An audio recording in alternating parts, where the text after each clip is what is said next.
السلام علیکم، آپ دیکھ رہے ہیں سریام کا خصوصی پروگرام اور میں ہوں اقرار الحسن۔ زینب قتل کیس ہو، موٹر وے ریپ کیس ہو یا پھر یوم آزادی کے موقع پر مختلف شاہراہوں، مختلف سڑکوں اور مختلف مقامات سے خواتین سے بدتمیزی، دست درازی کے واقعات کی ویڈیوز آنے کا سلسلہ۔ ایک وقت میں ان ایشوز پر بہت ہاہاکار ہوتی ہے، بہت واویلا ہوتا ہے، سوشل میڈیا پر بھی، مین سٹریم میڈیا پر بھی، لیکن پھر مختلف خبروں کی گرد میں، مختلف مسائل اور ایشوز کی گرد میں یہ ایشوز کہیں دب کر رہ جاتے ہیں۔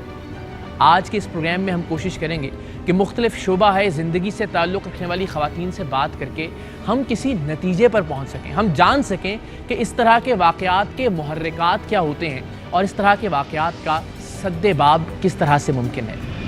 جی تو جناب، اس وقت ہم موجود ہیں جامعہ پنجاب میں، جہاں جینڈر اسٹڈیز ڈپارٹمنٹ کی سربراہ ہمارے ساتھ موجود ہیں، ڈاکٹر رانا ملک۔ اس سے ریلیونٹ ڈپارٹمنٹ شاید کوئی اور ہو نہیں سکتا جس موضوع پر ہم آج بات کر رہے ہیں، اس موضوع پر بات کرنے کے حوالے سے۔ ڈاکٹر صاحب تھینک یو ویری مچ، آپ کے وقت کا بہت شکریہ۔ ہم کسی ایک خاص واقعے کی بات نہیں کریں گے، ہم کسی ایک خاص ویڈیو کی بات نہیں کریں گے، ہم ایک عمومی ماحول کی بات کریں گے، ایک پرسیپشن کی جو کہ اس وقت خواتین کے تحفظ کے حوالے سے قائم ہو رہا ہے۔ سب سے پہلے تو میں چاہوں گا کہ آپ بطور جینڈر اسٹڈیز ڈپارٹمنٹ کی سربراہ کے طور پر نہیں، ایک خاتون کے طور پر کتنا محفوظ تصور کرتی ہیں باہر کے ماحول کو اپنے لیے؟ بصیرت خاتون میں اگر پہلے بات کروں تو میں یہ کہوں گی کہ ہاں بہت محفوظ نہیں ہے۔ اس کی بنیاد کچھ ریسرچ ڈیٹا بھی ہے جو ہمارے پاس ہے۔ ابھی 2 سال پہلے ہم نے لاہور میں ایک اسٹڈی کی تھی جس میں ہم نے یہ دیکھا تھا کہ جو بس سٹاپس ہیں اور جو بسیز ہیں اس کے اندر خواتین کتنی محفوظ ہیں، اور اس میں ہم نے LTC بسیز اور میٹرو بسیز کو دیکھا، اور ہمارا خیال تھا کہ میٹرو بسیز جو ہیں وہاں پہ کیمراز لگے ہوتے ہیں، اسٹیشنز اتنے ویل اکوپڈ ہیں اور ساری چیزیں، تو وہاں شاید ہراساں ہونا جو ہے خواتین کا وہ کم ہے۔ لیکن آپ کو حیرانگی ہوگی کہ وہاں بھی ہمیں اتنا، آلدو کہ ہمیں LTC کے مقابلے میں کم وہاں پہ واقعات ملے، بٹ بہت سارے واقعات۔ ہمارے ہاں ایک چیز جو ڈیولپ ہوئی ہے during the past some years, وہ یہ ہے کہ ہمیں پہلے یہ دیکھنا پڑے گا کہ ہم کس چیز کو ہراسمنٹ کہہ رہے ہیں۔ صحیح، ڈیفینیشن کیا ہے؟ ڈیفینیشن کیا ہے، کیونکہ ہم لوگ خواتین نے شاید بہت ساری چیزوں کو ایبزارب کر لیا اپنے اندر، اپنے معمول کا حصہ سمجھ لیں گے تو ہوگا ہی، ایسا ہی ہوگا۔ ہم باہر نکلیں گے تو لڑکے آواز بھی کسیں گے، کوئی آپ کو ٹچ بھی کر جائے گا، کوئی پش بھی کر جائے گا، تو ہم اس کو اپنے اندر ایبزارب کر لیتے ہیں اور ہم اس کے اوپر آواز نہیں اٹھاتے۔ اور جب ہم نے اسٹڈی کی تو ہم نے کئی جگہ دیکھا کہ لڑکیوں نے فیملی میں بات کی، کئی دفعہ ہم نے نہیں کی، کیونکہ ہمیں یہ بھی ڈر ہے کہ یہ نہ ہو کہ فیملی والے اعتراض کریں اور میری موبلٹی بالکل ہی ختم، باہر جانا بند ہو جائے، آپ کی تعلیم، تو یہ وجہ سے لڑکیاں بات بھی نہیں کرتی۔ تو ہمیں پہلے یہ سمجھانا پڑے گا سوسائٹی کو کہ یہ سب چیزیں ہراسمنٹ ہیں، اور لڑکیاں جب باہر نکلتی ہیں تو وہ ایک فیئر کے ساتھ نکلتی، یہ فیئر جو ہے وہ نہیں ہونا چاہیے بیسیکلی۔ اب جب سے یہ چل رہا ہے ریسنٹلی ہم جو واقعات دیکھ رہے ہیں تو مجھے اس اسٹڈی کا اب بالکل نظر آتا ہے کہ یہاں واقعی وہ عکس ہے۔ یہ اسٹڈی ہمارے سامنے بھی ہے، یہ وہی اسٹڈی ہے، safety audit in public places, Karachi, Dadu, Khairpur, Quetta and Rawalpindi. ہاں جی، میں بالکل اسی کی بات کر رہی ہوں کہ ابھی ہم نے 2020 میں اس کو کمپلیٹ کیا۔ تو یہ انہیں ہم جتنی بھی باتیں کر رہے ہیں وہ ایک طرح سے سائنٹیفک بنیادوں پہ ہیں، ریسرچ بیسڈ ہیں، اور ساری اس میں ڈیٹا بھی ہے، ڈیٹا موجود ہے۔ آپ کے خیال میں کوئی خاص قسم کی خواتین ہوتی ہیں جن کو زیادہ ہراساں کیا جاتا ہے؟ مثال کے طور پہ کچھ فیشنیبل خواتین ہیں، آپ نے اگر بال بنا رکھے ہیں، اگر آپ نے خاص لباس پہن رکھا ہے تو آپ کو زیادہ ہراساں کیا جائے گا، یا اگر آپ نے ایک خاص لباس پہن رکھا ہے تو آپ کو کم ہراساں کیا جائے گا؟ تو لباس کی یا آپ کی جو ظاہری شکل و صورت ہے یا بناؤ سنگھار ہے یا بناوٹ ہے، وہ اثر انداز ہوتی ہے کہ معاشرہ کیسے ریئیکٹ کرتا ہے ایک خاتون کی طرف یا ایک لڑکی کی طرف؟ اس میں نا 2 پہلو ہیں۔ ایک تو یہ ہے کہ جیسے میں ڈیٹا آپ کو کہہ رہی ہوں، یہ ایک بڑا کمپائل ڈیٹا ہے، اس میں ہم نے وہ خواتین ہیں جو روزمرہ کے کاموں کے لیے نکلتی ہیں، ٹھیک ہے، ہراساں اس کو بھی کیا جاتا ہے، ٹھیک ہے نا، ایسا نہیں ہے کہ جب یہ خاتون نکل رہی ہے تو اس کو یہ ایگزامپشن ہے۔ ہاں، جو دوسری بات آپ کر رہے ہیں، یس، یہ ڈیفینیٹلی جب آپ ایک چیز تھوڑا سا ہٹ کے ہوگی میسج سے تو وہ آپ ظاہر آپ اس کی طرف دیکھیں گے۔ ریپ کے واقعات بھی ہم دیکھ رہے ہیں کہ بہت رپورٹ ہو رہے ہیں۔ اگین کچھ لوگ مورد الزام ٹھہراتے ہیں کہ میڈیا اچھالتا ہے تو پتہ چلتا ہے، ورنہ تو دنیا بھر میں اس سے زیادہ پرسنٹیج ہے، اور وہ کچھ فیکٹس اینڈ فگرز بھی لے کر آتے ہیں، واللہ عالم وہ کس حد تک درست ہے۔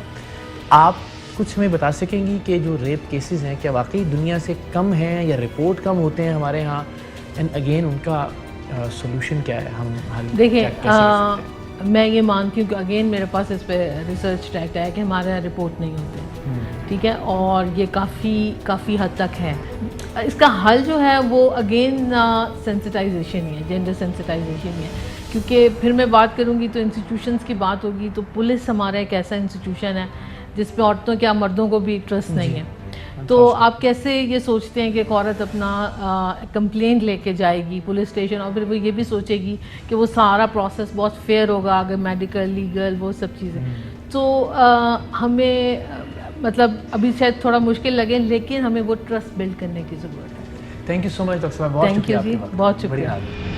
جی تو جناب، ہم جامعہ پنجاب میں ایک بہت اہم شعبے میں، بہت اہم ڈپارٹمنٹ میں، ابلاغ کے شعبے میں، کمیونیکیشن اسٹڈیز کے شعبے میں موجود ہیں، اور اس کی سربراہ ڈاکٹر نوشینہ ہمارے ساتھ ہیں. ڈاکٹر صاحب تھینک یو ویری مچ، آپ نے وقت نکالا. بہت ہی ہاٹ ٹاپک جسے کہا جاتا ہے اس وقت، گرم موضوع اس کا ترجمہ ہوگا غالباً. خواتین کی معاشرے میں حفاظت، ہم بحیثیت مجموعی اگر معاشرے کے حوالے سے بات کریں تو اگین سب خواتین سے میرا پہلا سوال یہی کہ کیا آپ ایک خاتون کے طور پر، یا اپنے ارد گرد یا آپ کی فیملی میں جو خواتین ہیں، ان خواتین کے حوالے سے آپ معاشرے کے مجموعی ماحول کو محفوظ تصور کرتی ہیں؟ بالکل آج کل تو نہیں جی.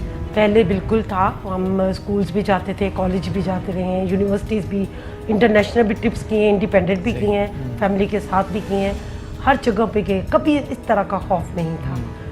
لیکن آج کل کچھ حالات ایسے بن گئے، کچھ میڈیا کی اوور گلوریفیکیشن کی وجہ سے بھی کچھ ایشوز کو بہت زیادہ جب آپ ڈسکس کرنا شروع کر دیتے ہیں تو لوگوں میں پھر وہ چیزیں رپورٹ ہونا، انسیڈنٹ زیادہ رپورٹ ہونا، خوف بھی پیدا ہو جاتا ہے. سب سے زیادہ لا اینڈ آرڈر سچویشن اس طرح کی نہیں ہے جو ماضی میں تھوڑی بہتر تھی. اب تھوڑی سی زیادہ، ایک تو ہماری پاپولیشن سائز اور دین بھی زیادہ ہوتا جا رہا ہے، کنٹرول بھی ختم ہوتا جا رہا ہے. یہ سارے ایک فیکٹر نہیں ہے. سر میں صرف ایک مثال لوں. کراچی مجھے یاد ہے آج سے 8-10 برس پہلے جب ٹارگٹ کلنگ ہوتی تھی، جب وہاں پہ اس طرح کے واقعات ہوتے تھے تو لامحالہ میڈیا اس کو رپورٹ کرتا تھا.